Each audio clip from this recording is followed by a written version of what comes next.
Anyway, so today I'm going to every week I'm going to try to give us a topic, something photography related.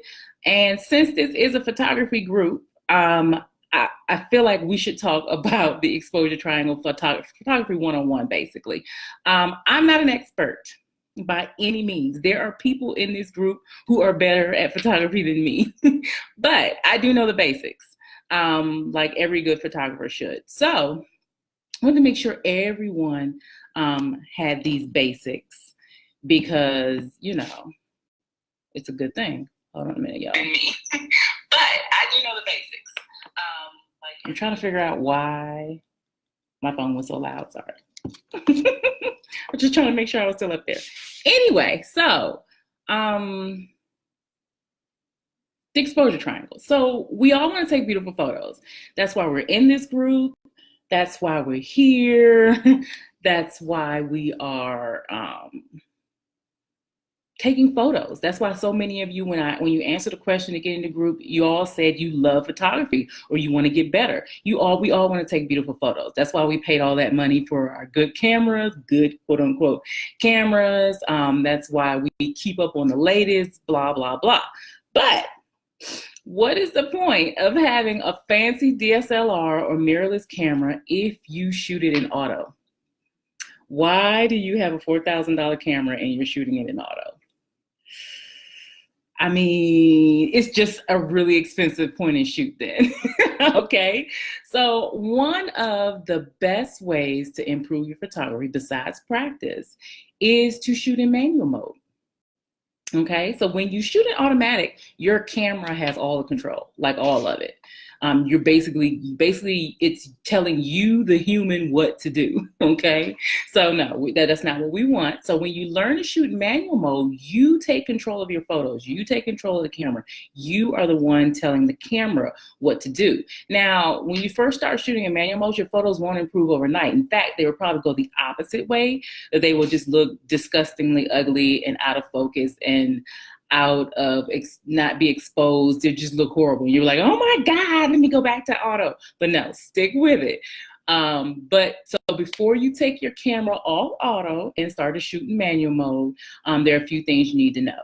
Now, this might not be for everyone because I know a lot of you are advanced, but this is for those of you who just need a little help, just need to start somewhere. Okay, because there are all levels in this group, and so I want to make sure that I'm not over someone's head when I talk about some topics later in the year, and I want everybody to have a level playing field. Okay, so anyway, mainly before you start shooting with the manual mode, you need to understand the exposure triangle, what it means, how it works, and how it can help you improve your photography. So this week, we're going to spend some time getting to know your camera, getting to know the exposure triangle, and maybe even taking your camera off auto just to try, okay? All right, so what is the exposure triangle? The exposure triangle is a term used to describe the relationship between aperture, shutter speed, and ISO. Those three work together. They don't work independently. They work together to create a properly exposed image. So I want you to understand this basic concept before you go forward, because each variable in the exposure triangle combines to make a great photo. So I'm going to give you a brief overview of what the exposure triangle is. So remember, the whole concept behind photography is light. So to create any photo at all, you have to have some type of light. It might not be good light, but you have to have some type of light. But it is also important to remember that only a certain amount of light is needed to create a photograph. Too much light, your photo is overexposed, too bright. Too little light, and it will be underexposed. So let's start with aperture.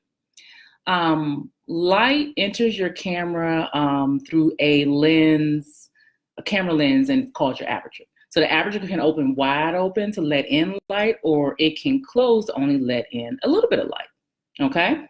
Shutter speed. When you press down the shutter button to take your picture, the aperture only allows light to enter the camera for a certain amount of time. that is what your shutter speed is. You can set a slow shutter speed to let in more light, or you can set a, I can't talk today, or you can set a fast shutter speed to let in less light, okay? ISO. So the light entered your camera through the aperture, which hits the sensor and creates your photograph. Now, you can decide how sensitive your sensor is to light when setting your ISO. If you increase your ISO, your sensor becomes more sensitive to light. If you decrease it, it becomes less sensitive to light. Got it? Probably not. Now, all three of these elements combine to make you a properly exposed image. Think of it like a math equation. Aperture plus shutter speed plus ISO equals a properly exposed image. Okay, so just like any math equation, anytime you change one part, you have to adjust the other. You know what I mean? For example, you can have 5 plus 3 plus 2 equals 10, right? But you can also have 6 plus 4 plus 0 equals 10. You can also have 7 plus 1 plus 2 equals 10. All of those equal the same thing. It's the same thing with your aperture, your exposure, and your ISO. At all times, one of them may go up, one of them may go down, one of them may stay the same, but they all combine. You need all three numbers in order to make a properly exposed image, okay? So if you change your aperture, you're going to have to adjust your ISO or your shutter speed to continue to have a properly exposed image. If you change your aperture, you'd have to do the same thing. You know, you get what I'm trying to say? So basically, if you change one, you're going to have to adjust the others to continue to have that same exposure. Don't worry if you don't quite get it this moment. I'm going to attach a article about the exposure triangle underneath this when I am done. But your homework for today is to take your camera off manual and change things. You know, set your aperture. Start, you know, one of the easiest ways to do it, start shooting in aperture mode. Let me see. Okay, so here's my camera. Let me see. Now, I don't know if you can see it, but okay. So right here, right here, you can, you know, there's manual, there's and there's aperture mode. So if you just switch it to aperture mode, what it does is it allows you to control the aperture, like, you know, your f number, your f-stop. It allows you to control that, and the camera controls everything else to try to give you a properly exposed image. That's one of the easiest ways to learn, I found, because it lets you ease into it instead of going all out, okay? Because I remember for me, I learned the hard way. I just went straight to manual, and, you know, it was strange to me when somebody told me, oh, you know, you could have started in aperture mode. And I'm like, why did no one tell me this? So start with aperture mode. Learn how your aperture affects, you know, your shutter speed, your ISO, and it helps you to, you know, it'll ease you into it instead of going full out manual mode, okay? All right. So, like I said, I'm going to add in an article about exposure triangle underneath this. And hold on a minute, guys. I'm gonna add in about exposure triangle underneath this. I'm trying to see, I know that in a few weeks, one of our prompts is, I do believe, oh, there he is, so cute. Anyway, somebody's photo I was looking at. Rule of thirds. And so we're talk about, you know, that's what I've tried with the Project 52 to add in simple photography concepts, sorry, brain fart, photography concepts to help ease us all into it so that by the end of the year when we're shooting, you know, you guys have learned. You're shooting a photo every week. That's every week you can practice these concepts. You can ease into it or you can go all out. It's up to you. So, but next week, I'm going to write myself a note because I will forget.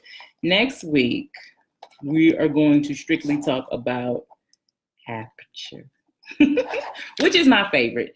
I admit that now that I know about aperture mode, if I know that the light is going to be wonky, sometimes if I am shooting, like if I go to Disney or something like that, I will shoot in aperture mode. Because to me, aperture is one of the most important things for me. That's the thing that I'm most concerned about. So I have my camera set where to certain levels where it won't go below this ISO, where it won't go below this shutter speed. Like basically I stay at like F4. My shutter speed never goes below 125, and I'm always around 1600 just to, allow for some light. And then I'll adjust that as I go along. But things like you can, with the fancier cameras, you can set it like that so that it's always like that. But I shoot in aperture mode a lot because it's easier. And because I know what I'm looking for after years of shooting in manual mode and constantly adjusting.